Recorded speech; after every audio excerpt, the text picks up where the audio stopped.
सभी साथियों को मेरा नमस्कार। साथियों, आज एक मूल विषय पर जो हमारी मीटिंग का जो मुद्दा है, उस पर बहुत ही महत्वपूर्ण चर्चा मैं आज करने वाला हूँ।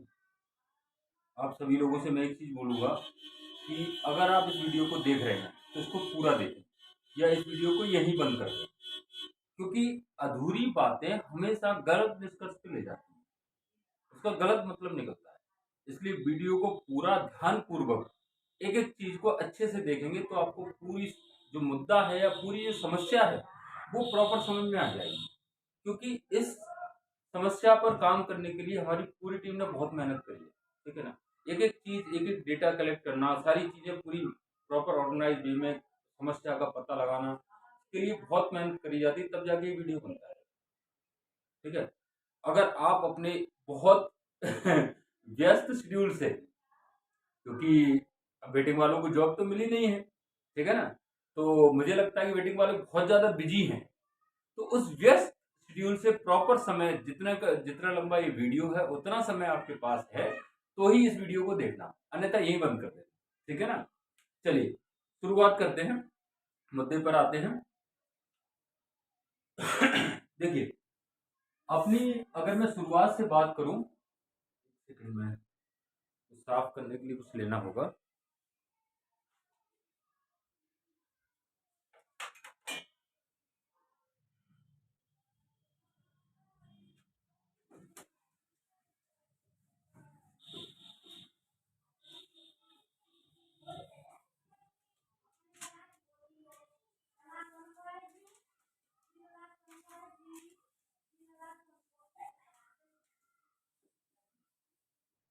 चलिए,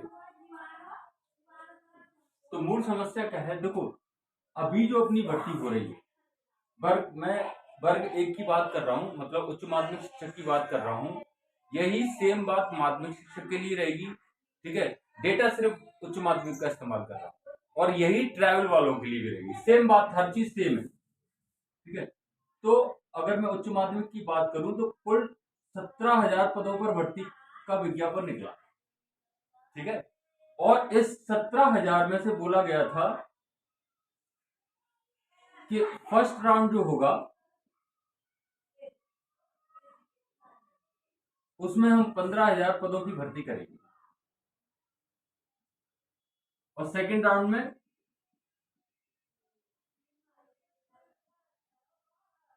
2,000 पदों की और भर्ती करेंगे, ठीक है? इस तरह से 2 राउंड में हमारी भर्ती कंप्लीट होगी। अब इस 15,000 पोस्ट के लिए क्या करा है इन्होंने? एक सिलेक्शन सूची, मतलब प्रोविजनल,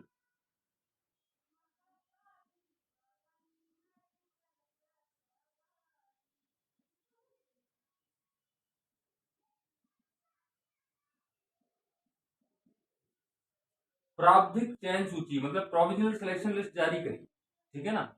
अब इस प्रोविजनल लिस्ट में भी समझ लेना क्या है। इस प्रोविजनल लिस्ट में 15,000 पदों को जब उन्होंने कैटेगरी के हिसाब से बांटा, तो उस समय ये जारी कब करी गई थी? ये फरवरी 2020 में जारी करी गई थी। अच्छा, इसको प्रोविजनली क्यों बोला? प्रोविजनल मतलब एक तरह से टेम्परेरी, टेम्परेरी सिलेक्शन लिस्ट क्यों बोला गया? इसलिए बोला गया इसको टेम्परेरी सिलेक्शन लिस्ट। एक सेकंड, फोन आ रहा है।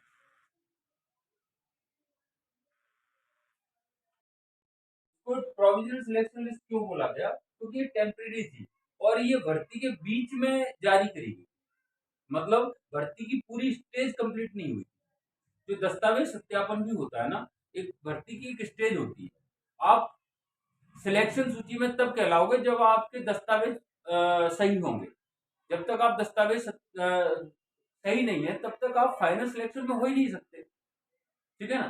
तो इसलिए इसको प्रोविजनल लिस्ट बोला गया, ठीक है? और इस प्रोविजनल लिस्ट में मैं एग्जैक्ट डेटा की अगर बात करूं तो 10,664 10,600, सॉरी, हाँ, 10,664 लोगों को लिया, ठीक है?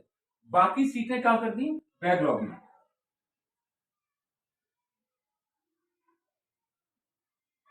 बैकलॉग में बाकी सीटें कितनी बची? 4,336, ये बैकलॉग में चली, ठीक है? ये बैकलॉग में क्यों गई? क्योंकि इसमें कुछ ओबीसी के तो लोग मिल गए थे, ओबीसी के तो हर विषय में मिले हैं, ठीक है। ओबीसी की सीट मुझे नहीं लगता किसी विषय में बैकलॉग में रही, लेकिन कुछ एससी के लोग नहीं मिले, कुछ एसटी के लोग नहीं मिले और कुछ ईडब्ल्यूएस के लोग नहीं मिले, ठीक है ना। इस वजह से ये सीटें बैकलॉग में चली गई। हालांकि विषय यहाँ पे और बनता है कि ईडब्ल्यूएस की सीटें बैकलॉग में नहीं जाती, लेकिन इन्होंने बैकलॉग में ही डाली है, ठीक है। उन सीटों को किसी को दिया नहीं है, अभी तक तो नहीं दिया, बाद में दें वो बात अलग है, ठीक है ना। तो ये सीटें बैकलॉग में चली गई, ये सीटें नहीं भरी जानी क्योंकि इन पे अभ्यर्थी नहीं मिले हैं, ये कभी नहीं भरी जाएंगी। ये अगले जब अगली भर्ती होगी बैकलॉग में वो भरी जाएंगी। केवल ईडब्ल्यूएस का मैटर है, उसकी अलग लड़ाई है, ठीक है ना। तो वो एक बार इसमें मिलाई जा सकती है। बाकी एससी और एसटी की सीटें इस भर्ती में अब नहीं मिलेगी क्योंकि एससी एसटी के लोग नहीं मिले हैं, वो अगली भर्ती में भरी जाएगी। तो इन पे किसी का दावा नहीं है, ठीक है ना। केवल ईडब्ल्यूएस का दावा बन सकता है, वो अपना मैटर अभी नहीं है, ठीक है। अभी जितने लोग हैं वो जो मैं बात कर रहा हूँ उतने में अंदर आ रहे हैं, इसलिए इस पे मैं दावा नहीं कर रहा, ठीक है, वो बात अलग है। चलिए, अब ये 10,600 में क्या हुआ, इस 10,600 में से हुआ क्या, ये फरवरी 2020 में इन लोगों को उस समय प्रोविजनल सिलेक्शन लिस्ट में रखा। इसका मतलब आगे की प्रक्रिया के लिए इनको रखा, कहने का मतलब आगे की प्रक्रिया इन लोगों के साथ करनी है। साथ में ही इन्होंने एक क्या करा, प्रोविजनल वेटिंग भी जारी करी।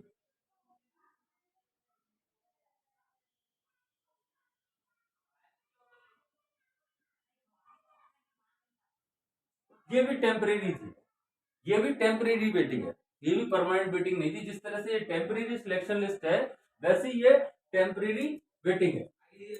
इसका कोई बंदा सिलेक्शन के लिए दावा नहीं कर सकता था। मान लो इसके बंदे की किसी के दस्तावेज ही गलत निकल गए तो दावा कैसे कर पाएगा, है कि नहीं।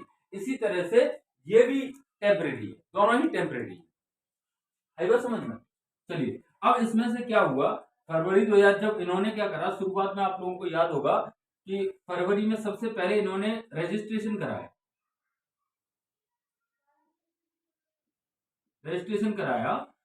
इन इन अभ्यर्थियों से और वेटिंग वाले अभ्यर्थियों से, और बोला गया कि आप अपने दस्तावेज अपलोड करिए, आपने दस्तावेज अपलोड करिए और साथ में चॉइस फिलिंग वगैरह करिए। तो उस समय भी क्या है, बहुत सारे अभ्यर्थी इस रजिस्ट्रेशन को कराने नहीं आए। जैसे मैं अपने विषय का मुझे पता है, बाकी के विषयों का नहीं पता है, अपने विषय में अपनी कैटेगरी का पता है, ठीक है, क्योंकि ये डेटा कभी जारी नहीं हुआ है कि कितने लोगों ने रजिस्ट्रेशन कराया है, कितने लोगों ने नहीं कराया है, ठीक है। तो मैंने तो क्योंकि बहुत सारे लोग मेरे परिचित में थे, सबसे पूछताछ की जो एक डेटा निकाला था कि यूआर में, इकोनॉमिक्स में यूआर में 14 लोगों ने यहाँ पर रजिस्ट्रेशन ही नहीं कराया, रजिस्ट्रेशन नहीं कराया,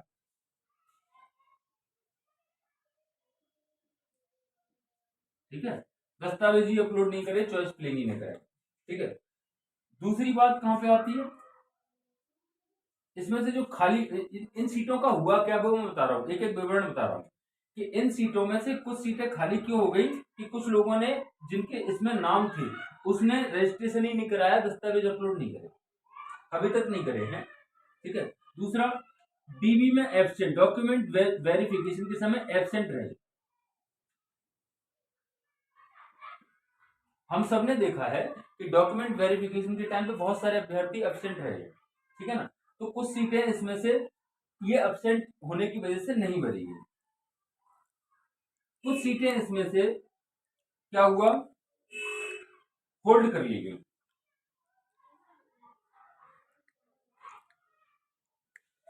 क्यों होल्ड कर ली गई, क्योंकि 5 विषयों में, 5 सब्जेक्ट में 13% को होल्ड किया गया, ठीक है ना। और मैं आपको बताऊं, और कुछ सब्जेक्ट में अलाइड को भी, अलाइड की सीटों को भी होल्ड किया गया, ठीक है ना। तो और कुछ अभ्यर्थी क्या हुए, रिजेक्ट हो गए, रिजेक्टेड बाय डिपार्टमेंट, डिपार्टमेंट को डीबी लिख देते हैं, रिजेक्टेड बाय डिपार्टमेंट। तो कुछ सीटें इसमें से यहां चली गई, ठीक है ना। और बाकी जो बचे इनके अलावा उनको पोस्टिंग दे दी गई, पोस्टिंग ऑर्डर जारी हो गए, ठीक है ना। तो अब समझिए आप, ठीक है, अपना दावा कहाँ बनता है। सबसे पहली बात, हमें किस चीज के लिए लड़ना है ये हमें पता होना चाहिए। अगर हम गलत चीज के लिए लड़ने चले जाएंगे तो अपनी बात ही नहीं सुनी जाएगी। देखो, ये जिन लोगों ने रजिस्ट्रेशन नहीं कराया, ठीक है, अब वो भर्ती प्रक्रिया में कभी आने ही नहीं। जब उनको इतने सारे मौके दिए गए डॉक्यूमेंट अपलोड करने के लिए, लास्ट तक अभी तक मौके दिए गए थे, तब भी इन्होंने नहीं कराया है, मतलब इनको ये कहीं ना कहीं ज्वाइन कर चुके हैं, ये अब कभी नहीं आते। ठीक है। दूसरा, डीबी में जो एब्सेंट रहे वो लोग भी अब कभी नहीं आते, क्योंकि इनको भी बहुत सारे मौके दिए गए, फिर भी नहीं आए, मतलब इनको जॉब ज्वाइन नहीं करनी। ठीक है। और यहाँ जो सीटें हैं इनको होल्ड कर लिया गया है, इन सीटों पे हमारा दावा नहीं बनता, क्योंकि ये कुछ स्पेशल लोगों के लिए होल्ड कर रखी है, जैसे कुछ अलाइड वालों के लिए होल्ड कर रखी है, वहां पे भी दावा नहीं बनता। और 5 सब्जेक्ट में 13% ओबीसी का होल्ड है, ठीक है, इन पे भी हमारा दावा नहीं बनता। ठीक है, इनके लिए भी अभी हमारी दावा ही नहीं बन रहा। इनका जब अनहोल्ड होंगे तब आएंगे, और अलाइड वाले सब्जेक्ट का जब कोर्ट का डिसीजन आ जाएगा, अगर उनका डिसीजन उनके पक्ष में आता है तो उनकी सीटें अलाइड से भर दी जाएंगी, नहीं तो बाकी नॉन अलाइड वाले जो है उनको दे दी जाएंगी। ठीक है। और रिजेक्टेड बाय डिपार्टमेंट, जिनको रिजेक्ट कर दिया गया, अच्छा, जिनको रिजेक्ट कर दिया था सिलेक्शन सूची में से, उनसे इन्होंने अभ्यावेदन मंगाए। ठीक है ना। अभ्यावेदन मंगाने के बाद कुछ अभ्यावेदन इन्होंने उसमें से उनका निराकरण करके जो रिजेक्ट गलती से हो गए थे उनको एक्सेप्ट कर लिया है। ठीक है ना। तो अभी वर्तमान में देखा जाए तो 8,312 मतलब जिनके निराकरण भी हो चुके हैं उनको भी मैंने इसमें मिला दिया है, उनको पोस्टिंग ऑर्डर उनके नाम से जारी हो चुके। ठीक है ना। अब ये जो लोग रिजेक्ट हो गए हैं, कामना मैडम वही कर रही थी कि जो लोग रिजेक्ट हो गए हैं उनकी सीटें हम आप लोगों को नहीं दे सकते, वास्तव में नहीं दे सकते, क्योंकि ये सीटें विवादित है। इनके लिए एक्चुअल में डिपार्टमेंट को करना क्या था, बाकायदा रिजेक्ट की लिस्ट जारी करनी थी। अभी तो अभ्यर्थी, कई सारे अभ्यर्थी को ये पता ही नहीं कि मैं रिजेक्ट हुआ हूं नहीं, ट्रैकर भी हटा दिया। ठीक है ना। तो ये सीटें विवादित हैं जब तक डिपार्टमेंट इसकी रिजेक्ट सूची जारी नहीं करता। और रिजेक्ट सूची जारी करने के बाद एक टीम का गठन, एक कमेटी का गठन किया जाएगा, उस कमेटी के सामने इन लोगों को पेश किया जाएगा। उसके बाद भी अगर ये अपना सबूत या इनको क्यों लिया जाए ये अगर नहीं रख पाए तो फिर इनको फाइनली रिजेक्ट किया जाएगा। ठीक है। अभी रिजेक्ट भी एक तरह से टेम्परेरी है, कहने का मतलब ये टेम्परेरी रिजेक्ट है। बाद में अगर ये सही है, इनको गलती से अगर रिजेक्ट किया गया है, अभ्यावेदन के निराकरण के बाद भी ऐसा हो सकता है, तो हो सकता है डिपार्टमेंट ने गलत अभ्यावेदन, फोन आ रहा है, जरा काट दूं जरा। हाँ। ठीक है। तो ये सीटें अभी विवादित हैं, डिपार्टमेंट इन सीटों को नहीं भर सकता, आप चाहे कुछ भी कर लो, जब तक इनकी रिजेक्ट सूची जारी नहीं होगी, जब तक एक कमेटी का गठन नहीं होगा और वो कमेटी इनका निराकरण नहीं करती। और क्योंकि देखो, न्यायालय के पास अगर ये लोग जाते हैं तो कल को न्यायालय भी पूछेगा, भैया आपने इनको रिजेक्ट किया है, इनको बताया भी नहीं है, किस कमेटी के रिकमेंडेशन पर रिजेक्ट किया गया है, वो कमेटी क्या है, उसकी अनुशंसा क्या है। तो अभी ये सीटें विवादित हैं, इन दोनों सीटों पे हमारा अधिकार नहीं, हमारा जो मेन अधिकार है इन दोनों पे अधिकार है। ठीक है। और एक और चीज यहाँ पे निकल के आती है, इस पोस्टिंग ऑर्डर में से भी क्या है, कुछ लोगों ने ज्वाइन नहीं किया है।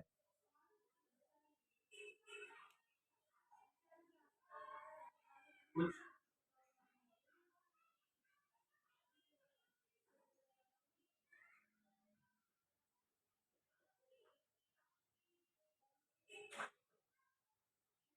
ज्वाइन नहीं किया है। ठीक है। इससे भी कुछ सीटें खाली हुई हैं। अब ये सीटें एक्चुअल में भरनी कैसे थी वो मैं पहले आपको बताऊंगा। इस प्रोविजनल लिस्ट, ये जो प्रोविजनल वेटिंग लिस्ट है ना, इसके भी बेसिकली देखा जाए तो दो भाग है, भाग ए और भाग बी। भाग ए वो है जो इन दोनों से जो सीटें खाली हुई हैं वो एक्चुअल में इनको भाग ए को देनी थी। ठीक है। कब देनी थी? 8 सॉरी 5 अक्टूबर को जो लिस्ट आई थी उस लिस्ट में से ये भाग ए, कुछ लोग इसमें से, यहाँ इन दोनों जो सीटें यहाँ खाली हुई थी उनकी जगह यहां से आनी थी, क्योंकि ये लोग तो कभी नहीं आने, ये लोग दावा भी नहीं कर सकते, ये लोग कभी दावा भी नहीं कर सकते, क्योंकि विभाग इतनी बार मौका दे चुका है और ये भी बोल चुका है कि अब नहीं आए तो हम आपको अभ्यर्ता आपकी नष्ट कर देंगे। तो उनकी तो अभ्यर्ता भी नष्ट हो चुकी है, तो ये लोग तो कभी नहीं आने हैं। ठीक है ना। अब ये बी, भाग बी क्या है? भाग बी ये है वास्तव में फाइनल वेटिंग। ये क्या है? ये है final waiting, final waiting list. ये सारा जो लफड़ा हो रहा है ना, ये लफड़ा इस वजह से हो रहा है कि देखो यहां भी वेटिंग लिस्ट का इस्तेमाल कर रहे हैं और यहां भी वेटिंग लिस्ट का इस्तेमाल कर रहे हैं। और विभाग ने आज तक जितनी भी भर्तियां कराई कभी भी इन्होंने प्रोविजनल वेटिंग लिस्ट जारी नहीं करी, हमेशा फाइनल लिस्ट जारी करी है। तो इनको आदत है, इनको इनके लिए दो वेटिंग नहीं है, इनके दिमाग में एक कॉन्सेप्ट है, इनके दिमाग में एक कॉन्सेप्ट है वेटिंग मतलब फाइनल वेटिंग। ठीक है। तो यहाँ पे हो क्या रहा है कि ए और बी दोनों को ही फाइनल वेटिंग मान लिया है, जबकि यहाँ होना क्या था, जो इस प्रोविजनल वेटिंग में से जो भाग ए है वो किसका था, यहाँ पे आना था, इन सीटों से, ये सीटें इनसे भरी जा रही थी। ये गलती इन्होंने करी। ठीक है। इसी गलती के कारण जो प्रवर्ग चेंज की जो स्थिति बनी, 5 अक्टूबर को जो लिस्ट जारी करी गई, ठीक है, क्योंकि इन्होंने क्या मान लिया कि ये तो वेटिंग में है, वेटिंग मतलब पीछे है। तो जब सीटें अनरिजर्व कैटेगरी में या हर कैटेगरी की ओपन कैटेगरी में जब उन्हें सीटें दिखी, तो जो उनकी रिजर्व कैटेगरी है उनसे वो सीटें भर दी। इससे क्या हुआ, मेरिटोरियस का इश्यू आ गया। और ये मेरिटोरियस का इश्यू केवल यूआर में नहीं आया था। सबसे पहले एक चीज मैं और बता दूंगा आपको, आप यूआर का मतलब जनरल मत समझना कि मैं जनरल की बात कर रहा हूं, मैं जनरल की बात नहीं कर रहा हूं, अनरिजर्व की बात कर रहा हूं। अनरिजर्व सबका होता है। चलिए, तो क्या हुआ, यूआर में सीटें, यूआर की सीटें भर दी और हर कैटेगरी की ओपन की सीटें उनकी रिजर्व कैटेगरी से भर दी। इससे वो मेरिटोरियस वाला इशू आ गया कि कम मेरिट वाले लोग, जिनकी मेरिट पीछे थी, वो लोग ज्वाइन कर गए, जिनकी मेरिट अच्छी थी वो लोग ज्वाइन नहीं कर पाए। समस्या है, लाइट मोड पे लगा दे क्या? नहीं नहीं, रंद मत लगा। तो मैं क्या कह रहा था, तो ये जो सीटें हैं वास्तविक तौर से यहां से भरी जा रही, और ये फाइनल वेटिंग फिर कैसे भरी जा रही थी? फाइनल वेटिंग को ये वाली सीटें मिल गई। फाइनल वेटिंग को ये जो वेटिंग होती है ना, वास्तव में वेटिंग को वो सीटें मिलती हैं अगर कोई छोड़ के गया बंदा, ठीक है, तो वही तो सीटें मिलती हैं। एक्चुअल में यही होता है कि आप सारी सीटें भर चुके हो, अब जो छोड़ के जाएगा उसको वेटिंग से भरे। और यहाँ पे क्या हुआ है कि इन्होंने 25 तारीख को प्रवर्ग सुधार दिया उनका, जो उन्होंने गलती करी। ठीक है, उन्होंने अपना बचाव कर लिया। जो हमने केस लगाया था, पुराना जो हमारा केस था, पिछले नंबर पहला वाला फर्स्ट जो केस हमारा था, उसकी वजह से उन्होंने क्या करा, उसमें बाईपास निकाल लिया। उसमें जो मूल सुधार करना था वो तो नहीं किया उन्होंने, मतलब अपना बचाव कर लिया वहां। ठीक है, तो प्रवक चेंज कर दिया। प्रवक चेंज करने से क्या हुआ, ये जो सीटें थी ये खाली अभी भी पड़ी हैं। ठीक है, ये सीटें खाली पड़ी हैं। ये समस्या मूल हो गई। ठीक है, अब हम लोग, आपको पता ही है, 7 तारीख को गए। 7 तारीख को जो घटनाक्रम हुआ वो सारा आप लोग देख चुके हैं। ठीक है, अब जो डीपीआई में घटनाक्रम हुआ उसके तो वीडियो फुटेज है, हर एक बात, और उसको मैंने मैसेज के माध्यम से भी क्लैरिफाई करा है। ठीक है, और मंत्री जी के यहाँ से एक चीज और निकल के आ रही है। मंत्री जी के बंगले से ये बात कही गई है कि नहीं, हम अभी दिसंबर में दे रहे हैं वेटिंग वालों को, और जो लोग ज्वाइन नहीं करे, मतलब ये वाली चीज है कि यहाँ से जो लोग ज्वाइन नहीं करे, हर विषय में होगा 5, 7 या 10 भी हो सकते हैं। इंग्लिश जैसे विषय में 20-25 भी हो सकते हैं। ठीक है, 30 भी, मुझे डाटा नहीं पता ना, किसी को डेटा नहीं पता है कि यहाँ पे कितने लोग ज्वाइन नहीं करे। हो सकता है दो, किसी विषय में 2 ही लोग ज्वाइन न करे हो, वो एक अलग असमंजस की स्थिति है। तो वो जो खाली सीटें होंगी वो हम ये इनसे भरेंगे। ये अन्याय आपको सीधे सीधे समझ में आ रहा होगा कि, और ये सीटें फिर खाली ये किससे भरोगे फिर? इस पे तो किसी का, चलो ये मानता हूं कि इन सीटों पे किसी का दावा है, इन सीटों पे भी किसी का दावा है, भैया इन पे तो किसी का दावा ही नहीं है, ये तो खाली पड़ी है, इनको क्यों नहीं भर रहे हो? हमारा केस यही है, हमने जो न्यायालय में केस लगाया है वो यही है कि आप ये जो सीटें खाली हुई है ना, ठीक है, अब तो दावा, अब तुम जब काउंट कर रहे हो ना, तो ये भी कर लो, इस पे भी दावा अपन कर सकते हैं सभी लोग मिलके। ठीक है, कहने का मतलब अगर आप वेटिंग पूरी इकट्ठी क्लियर करना चाहते हो तो ये सीटें नंबर 1, नंबर 2 और नंबर 3, ये 3 प्रकार की सीटों पे आप दावा कर सकते हैं। ठीक है ना। जो लोग कहते हैं 8,000 सीटों पे दावा बनता, नहीं बनता 8,000 सीटों पे दावा आपका, क्योंकि कुछ सीटें तो बैकलॉग में चली गई हैं। ठीक है ना। यहाँ ये जो सीटें हैं ना, ये ये सीटें एक्चुअल में इस 15,000 में से 10,664 ही सीटें भरी जा रही है, और उसमें से जो खाली हुई है उन्हीं पे आपका दावा बनता है, जो कि बहुत ज्यादा नहीं है। ठीक है, मैं अगर कहूँ एग्जैक्ट डेटा, तो इसका एक्चुअल मैं डेटा मिल नहीं पाता, ये डेटा अपन अपने पास मिला ही नहीं, ये वही पता ही नहीं कर सकते अपन। आरटीआई के माध्यम से ये डेटा पता कर सकते हैं। एब्सेंट का डेटा एक बार पूरा सही तो नहीं, लेकिन एब्सेंट का डेटा एक बार पता कर सकते हैं, क्योंकि 16 तारीख को जो लिस्ट आई थी वो एब्सेंट वालों की लिस्ट थी। ठीक है ना। अब वहां पे जो करा गए उनका नहीं पता चलेगा, मतलब एक मोटा मोटा यहाँ तो आइडिया मिल जाएगा। ठीक है ना। और ये डेटा भी नहीं पता है कि कितने लोग ज्वाइन नहीं करें। ठीक है, तो एग्जैक्ट डेटा तो मैं नहीं कह सकता कितने लोग करें, लेकिन जो दावा बनता है इन्हीं 3 पे बनता है। ठीक है, इसी के लिए हमने पिटीशन लगाई है, जिसमें हमारी जो पिटीशन है,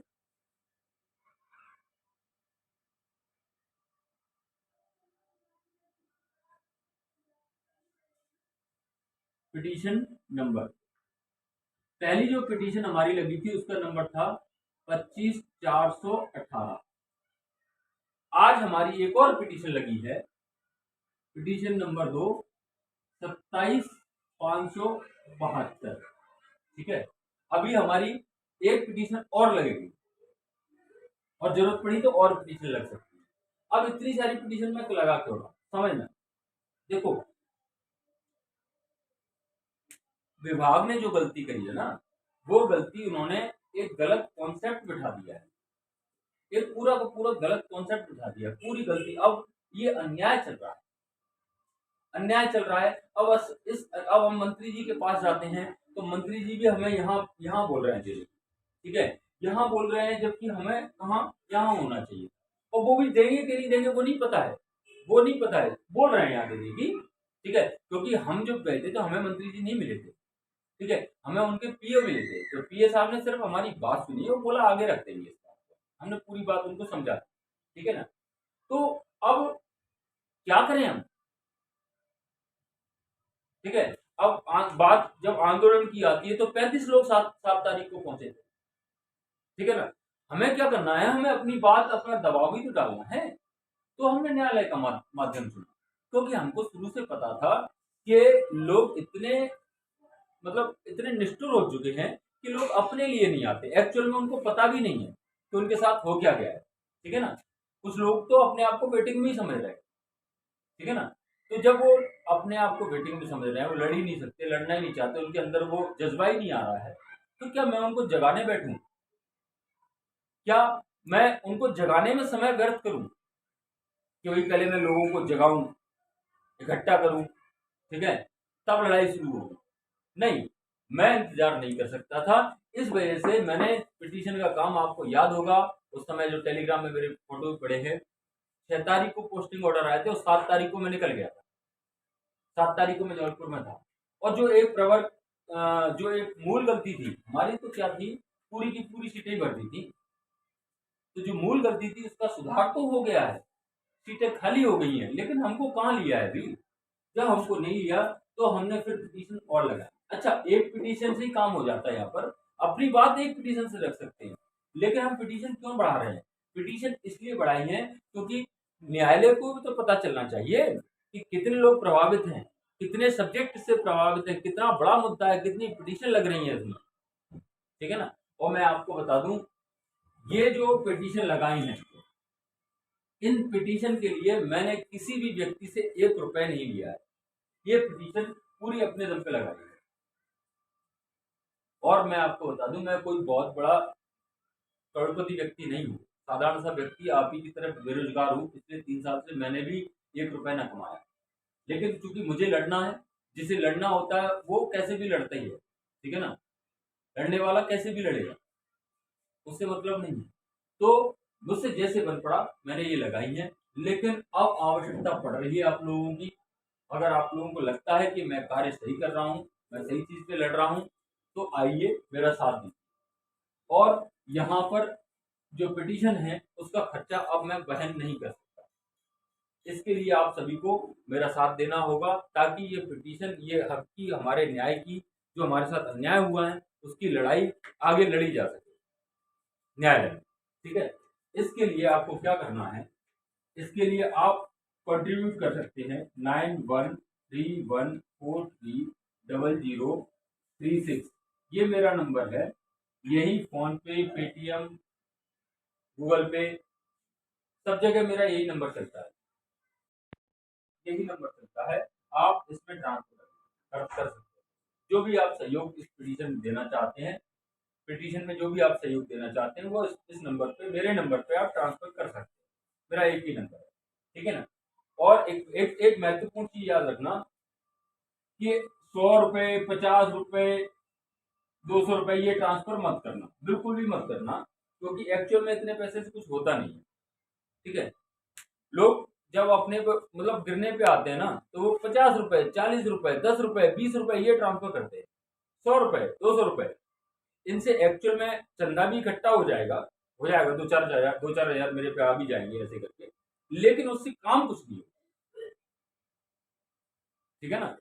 इसलिए अगर किसी ने अगर 100-200 रुपए मुझे भेजे, तो मैं उसको उसको वापस कर दूंगा, क्योंकि एक्चुअल में उससे जब काम नहीं होना, तो मैं कलेक्शन का भी क्यों इल्जाम अपने ऊपर लूं। ठीक है, हर व्यक्ति को जितने भी वेटिंग्स आती है जो कर सकते हैं, कम से कम 1000 रुपए तो करिए। 1000 रुपए करेंगे, 50 लोग 50-100 लोग भी कर देते हैं, तो मेरा फिलहाल का अभी अपनी लड़ाई का फिलहाल का काम हो सकता है। ठीक है ना। वैसे तो एक्चुअल में मुझे जो काम करना था वो सिर्फ न्यायालय का नहीं करना था। मुझे ये पूरा जो कॉन्सेप्ट जो गलत चला गया है, ये ये कॉन्सेप्ट कहाँ किसने फैलाया, ये इसमें गलती करी डीपीआई। डीपीआई में किसने करी है, कामना आचार्य मैडम की जो टीम है, उनसे ये गलती हुई है। ठीक है ना, उनकी पूरी टीम टीम टीम ही इसके लिए जिम्मेदार थी, तो उनसे गलती हुई है। अब अपने आयुक्त महोदय जो है वो अभी नए नए आए हैं, उनको एक्चुअल में पता नहीं, तभी तो वो कह रहे हैं कि 95% भर्ती हो गई है, जबकि 95% भर्ती हुई नहीं, ये सीटें खाली पड़ी है। कहाँ से 95% भर्ती हुई? हम इन सीटों पर दावा नहीं करते, 95% भर्ती हुई नहीं है। ठीक है, अब इनसे भी बड़े ऊपर है मुख्य सचिव मैडम रश्मि अरुण मैडम। रश्मि अरुण मैडम से भी को भी इन्होंने कहीं ना कहीं, या मंत्री जी को भी इन्होंने ये कॉन्सेप्ट समझा रखा है। ठीक है, तो कायदे से मैंने आपको पहले ही बोला था, जिस दिन से वेटिंग की ये लिस्ट आई है, जब से हम वेटिंग में आए हैं, जब से हमारे साथ अन्याय हुआ है, कायदे से मुझे भोपाल में रहना था, और ये गलत जो कॉन्सेप्ट है इसको सुधारना था। ठीक है, क्योंकि आप गलत कॉन्सेप्ट में आप काम ही नहीं कर पाओगे। गलत कॉन्सेप्ट दिमाग में, मंत्री जी के दिमाग में, प्रशासन, शासन, सरकार के दिमाग में अगर गलत कॉन्सेप्ट बना रहेगा, तो आप आंदोलन करने जाओगे ना, तो आपको ये समझा जाएगा कि आप अनैतिक मांग कर रहे हो। ठीक है, क्योंकि उनके दिमाग में तो ये कॉन्सेप्ट है कि वेटिंग वाले हैं आप। ठीक है, हम प्रोविजनल वेटिंग वाले, मंत्री जी को ये सब चीजें थोड़ा समझ में आती है। ठीक है, वास्तव में नहीं आ सकती। उनकी जगह हम होते तो हमें भी नहीं शायद समझ में आती। ठीक है, लेकिन हम इसके भुक्तभोगी है, इसलिए इसके पुर्जा पुर्जा जानते हैं। ठीक है ना, तो ये एक्चुअल में वो कॉन्सेप्ट मुझे वहीं भोपाल में रह के समझाना था। ठीक है, रश्मि और मैडम को भी ये समझाना था, मंत्री जी को समझाना था, जहां जहां पॉसिबल था वहीं रह के प्रेजेंटेशन देने से समझाने। जिससे क्या होता है, एक बार उनके दिमाग में ये आ गया कि ये लोग सही लड़ाई लड़ रहे हैं। ठीक है ना, फिर आप आंदोलन कीजिए, कुछ भी कीजिए, आप लड़ेंगे तो आपको क्या दे दिया जाएगा। आप अगर सही हैं तो वो लोग भी सुनेंगे। लेकिन अगर उनके दिमाग में कॉन्सेप्ट बैठा रहा कि आपकी मांग अनैतिक है, आप काम गलत कर रहे हैं, तो आपको, आप चाहे कितना भी बड़ा आंदोलन कर लेना, वो कुछ नहीं देंगे। इसके लिए एग्जाम्पल मैं बताऊं, जैसे अतिथि शिक्षकों ने जो मांग करी, ठीक है, उन्होंने बोला कि हमें परमानेंट किया जाए। अब वो मांग सही है गलत है, उससे मैं उस पर डिस्कस नहीं करूंगा, ये उनका मैटर है। ठीक है, लेकिन अधिकारियों के दिमाग में ये कॉन्सेप्ट था, मतलब मंत्री जी के दिमाग में कॉन्सेप्ट था, या बड़े अधिकारी जो है सरकार के दिमाग में कॉन्सेप्ट था कि नहीं, बिना एग्जाम के हम इन्हें परमानेंट नहीं कर सकते, क्योंकि हाईकोर्ट का डिसीजन है। ठीक है। तो उनके दिमाग में कॉन्सेप्ट था कि ये मांग गलत कर रहे हैं। जब उनके दिमाग में मांग गलत होने का कॉन्सेप्ट होता है ना, अतिथियों ने 40-40 दिन का यार धरना किया है। उतना धरना तो हम कर भी नहीं सकते यार। इतने बड़े बड़े धरना, इतनी विशाल संख्या में जाके धरना किए, तब भी कुछ नहीं मिला। क्यों नहीं मिला? क्योंकि उनके दिमाग में ये था कि हम अनैतिक मांग कर रहे हैं, ये लोग अनैतिक मांग कर रहे हैं। जबकि और अभी इस समय हमारा भी है, 7 तारीख को जब हम गए ना, तो उन्हें ये लगा कि अनैतिक मांग कर रहे हैं, तो वेटिंग वाले हैं। वेटिंग तो तब क्लियर होती है जब कोई छोड़ के जाएगा। ठीक है। तो वास्तव में करना क्या था, मुझे वही भोपाल में रहना था अपनी टीम के साथ, और प्रॉपर एक कॉन्सेप्ट सुधारना था। हर एक को ये बात समझानी थी जा जाके, जिससे जो डीपीआई की गलती, देखो कामना आचार्य मैडम ने नहीं बोला ये बात, क्योंकि उनको एक्चुअल में पता है, इसीलिए वो 4 बहाने बता दिए उन्होंने। ठीक है ना। लेकिन बाकी सबको यही, बाकी सब छलावे में है, बाकी सब भ्रमित हैं। अब ये एक दिन का काम नहीं है, और ना ही, क्योंकि रश्मि अरुण मैडम से जो मीटिंग होती है उसमें 30 सेकंड मिलते हैं आपको। पहले तो मीटिंग होना ही बड़ी बवाल का खेल है। 4-5 दिन में तो आपको बड़ी मुश्किल से मुलाकात हो पाती है। ठीक है। कायदे से अगर आपकी बात सुनी, मतलब एक जो जहां आप बात रख सको, वैसी मुलाकात के लिए आपको 4-5 दिन का समय चाहिए होगा। फिर इतने योग्य व्यक्ति हो कि इस बात को प्रॉपर तरीके से उनको समझा सके, वो समझ जाए इस बात। ठीक है ना। जब वो समझ जाए, मंत्री जी समझ जाए, फिर अपन लड़ेंगे भी ना तो अपन नैतिक लड़ेंगे। तो जब अपन नैतिक चीज के लिए लड़ते हैं तो अपने साथ अन्याय नहीं हो पाता, मतलब फिर अपनी कहीं ना कहीं सुनी जाती है। तो मुझे अब चूंकि वही नहीं, वही बात है कि मैं, क्योंकि आर्थिक सहायता आप लोगों से किसी ली नहीं, मेरे से जो बना, मैं न्यायालय न्यायालय के उसमें था, क्योंकि न्यायालय में एक गारंटी हो जाती है। ठीक है। मंत्री अधिकारियों का इन्होंने करा, चलो कॉन्सेप्ट समझने के बाद भी नहीं करा फिर, लेकिन न्यायालय के सामने ये झूठ नहीं बोल सकती। इसलिए ये प्रमुख और सबसे महत्वपूर्ण काम था जो मैंने सबसे पहले किया, और इसमें आर्थिक रूप से मैं बहुत बुरी तरह से टूट चुका हूँ। ठीक है। इस वजह से मैं नहीं भोपाल जा पाया। अगर आप लोग सहयोग करते हैं तो वो भी करेंगे, वो सहयोग पर डिपेंड करता है। सबसे पहले तो मुझे यहाँ पर आवश्यकता है, हाँ अगर कुछ और अमाउंट आता है तो मैं भोपाल में जाके इस कॉन्सेप्ट को भी ठीक कर सकता हूँ, और इसमें कोई बहुत ज्यादा जन्मों का समय नहीं लगना है। ठीक है। इसमें कॉन्सेप्ट तो मैं दिसंबर महीने में क्लियर कर दूँ पूरा, हर एक अधिकारी के दिमाग में कॉन्सेप्ट अपना बिठा सकता हूँ। ठीक है। और न्यायालय में भी क्या है, दिसंबर में ही जवाब मांगा है। अपनी जो नई पिटीशन लगी है उसकी अभी जो डेट मिली है वो 14 तारीख मिली है। ठीक है ना। 14 तारीख को फिर से सुनवाई होनी, हमें ये बार बार मुद्दा उठाते रहना पड़ेगा यार। न्यायालय जब जवाब मांगता है या न्यायालय का नोटिस जाता है, वो एक बहुत बड़ा दबाव होता है, और न्यायालय में अनर्गल नहीं बोला जाता। इनको इनको जो जवाब देंगे वो आगे कानूनी प्रक्रिया का हिस्सा बन जाएगा। ठीक है ना। तो ये कुछ भी मुंह उठा के नहीं कोई बोल सकता है न्यायालय में। न्यायालय में तथ्यों के साथ सही बात रखनी होगी, या अपना बचाव कर सकते। ठीक है ना। बचाव में भी अब सरासर जब गलत रखी हो तो कहां तक बचाव करो। ठीक है ना। तो कहने का मतलब ये है, ये मेरा नंबर है, जो लोग साथी सहयोग करना चाहते हैं वो सहयोग करें। ठीक है। और मेरी एक आदत है, जो साथी मेरे आज तक सहयोग करते हैं, मैं उनके मोबाइल नंबर सेव करता हूँ नाम के साथ, और उनके नाम के साथ उनकी राशि लिख देता हूँ, जिससे कभी भी उनका फोन आएगा मेरे पास तो मैं एटलीस्ट अपने सहयोगियों के का फोन उठाऊं। मेरे पास तो हजारों फोन आते हैं, ऐसे ऐसे लोगों को फोन आते हैं जो पीछे गाली देते हैं, और मतलब ग्रुपों में मुझे गाली देते हैं, और फोन पे सलाह मांगते, साथ मांगते, जानकारी लेते। ठीक है ना। लेकिन मेरे में सब सेव है, मेरे मोबाइल में सब सेव है, किसने मेरा 1 रुपए का भी सहायता की है तो मैं उसका फोन जरूर उठाऊंगा। ठीक है ना। तो उसके लिए आप मुझे जो भी आप राशि ट्रांसफर कर रहे हैं, अपना नाम, जिला, और उस जो राशि आपने ट्रांसफर करी उसका स्क्रीनशॉट भेज दें, या नाम जिला भी लिखें तो मैं अपने मोबाइल में चेक भी कर लूंगा, उसकी कोई दिक्कत नहीं। तो इतना काम आप करिए, फिर आगे की लड़ाई या आगे का वीडियो मैं आगे बनाता रहूंगा, समय समय पे आपको जानकारी इसके माध्यम से देता रहूंगा। देखो, हम सिर्फ लड़ सकते हैं, मैं ये नहीं कह रहा कि मैं यहाँ जीत जाऊंगा, मैं वहां जीत जाऊंगा, या मैं ये कर दूंगा, मैं आपको ज्वाइनिंग दिला दूंगा। मैं ज्वाइनिंग नहीं दिला सकता, मैं आप ही की तरह एक आम अभ्यर्थी हूँ, मैं किसी को ज्वाइनिंग नहीं दिला सकता। हाँ, मैं आपकी और मेरी ज्वाइनिंग के लिए लड़ सकता हूँ। अगर आपको लगता है कि मेरी लड़ाई सही दिशा में जा रही है, मैं सही बोल रहा हूँ, तो सहयोग कीजिए। क्योंकि एक व्यक्ति लड़े भी, पैसे भी खर्च करे, हर चीज करे, जाए भी इधर उधर, तो भैया इतना संभव नहीं हो पाता। अगर आप लोगों का सहयोग पहले भी प्राप्त हो गया होता तो अपने काम बहुत पहले कर रहे हो। लेकिन चूंकि मैंने आप लोगों से सहयोग इसलिए नहीं मांगा क्योंकि लोग अनर्गल बातें करते हैं। देना लेना एक भी नहीं है, देंगे 50 रुपए, देंगे 20 रुपए, ठीक है ना, अनर्गल बातें करते हैं। इस वजह से मैं इस रास्ते पे नहीं जाना चाहता था, लेकिन अब मजबूरी हो चुकी है। अभी तक मैं ये सोच रहा था कि चलो दिसंबर में ज्वाइनिंग हो जाएगी, सबकी ज्वाइनिंग हो जाएगी, ठीक है, फिर न्यायालय में चलता रहेगा, वो कोई दिक्कत नहीं, खत्म ही कर देंगे। लेकिन अगर ज्वाइनिंग हो भी रही है अगर दिसंबर में, तो ये बोला जा रहा है तो अन्याय है, ठीक है।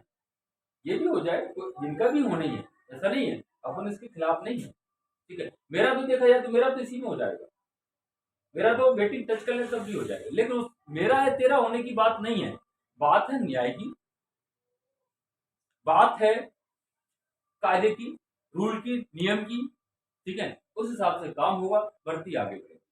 मैंने हमेशा यही बोला है कि नियम के अकॉर्डिंग काम करो, ठीक है। जब मैंने पहले जब प्रवक्ता जो गलत लोगों को ले लिया था, यूआर में पूरी सीटें भर दी थी, उसके लिए जो लड़ाई लड़ी थी, उसमें बहुत सारे लोग मुझे गालियां देते थे, क्योंकि उन लोगों को फायदा हो दिख रहा था वहां पे। जबकि गलत चीज होती है उससे किसी को फायदा नहीं होता, गलत चीज तो हमेशा चीजों को रोक देती है आगे। गलती अगर कर गए, अगर ये वो गलती बनी रहती ना, तो ये चीज आगे प्रक्रिया बढ़ती नहीं। आज हम दावा इसलिए कर रहे हैं कि उन्होंने सुधार दिए चीजें, वहां सुधार दिया तो ये दावा बन रहा है सीधे, ठीक है ना। तो बात मैं कभी एक अपने लिए लड़ता, न किसी के लिए लड़ता, मैं नियम के लिए लड़ रहा हूँ, जो कायदे की चीज है उसके लिए लड़ रहा हूँ। ना मैं कह रहा हूँ किसी को ज्वाइनिंग दिला दूंगा, भाई जो जो ज्वाइनिंग के लिए डिजर्व करता है, जितनी सीटें हैं उतनी सीटें उनको मिल जाएंगी, ठीक है। मैं नई सीटें तो जनरेट नहीं कर सकता ना, जितनी सीटें यहाँ खाली हैं, जितने लोग पात्र हैं, उनको यहाँ मिल जाएगी। और ये लड़ाई लड़ रहे हैं, यही हमारा पुराना केस है, पुराने केस पे भी ऑर्डर आ चुका है, ठीक है। न्याय विभाग से 4 सप्ताह में जवाब मांगा है, बहुत ही शानदार शानदार तरीके से मांगा है उसको। अगर ऑर्डर को प्रॉपर पढ़ा जाए ना, जबरदस्त। और जो बहस है उसका भी वीडियो में डाला है, एक नंबर की बहस की है। तो यही कर सकते हैं, लड़ाई मजबूती से लड़ी जा सकती है, हार जीत हमारे हाथ में नहीं है, ठीक है। वो हम लड़ रहे हैं, आपको लगता है कि हम सही लड़ रहे हैं, सही दिशा में जा रहे हैं, साथ आइए, ठीक है ना। और नहीं भी साथ आ रहे हैं तो कोई दिक्कत नहीं है, आप अपने हिसाब से अपनी लड़ाई लड़िए, ठीक है। आपको लगता है कि मेरा रास्ता गलत है तो आप अपनी लड़ाई लड़िए, मैं अपनी लड़ रहा हूँ। जब यहां तक लड़ा हूं तो आगे भी लड़ लूंगा, ऐसा नहीं है कि आगे नहीं लड़ पाऊंगा, लेकिन ठीक है, जितना समय लग जाएगा, ठीक है ना। तो आज के लिए यही खत्म करते हैं, बाकी अगले वीडियो में बताएंगे। धन्यवाद सभी साथियों को, नमस्कार।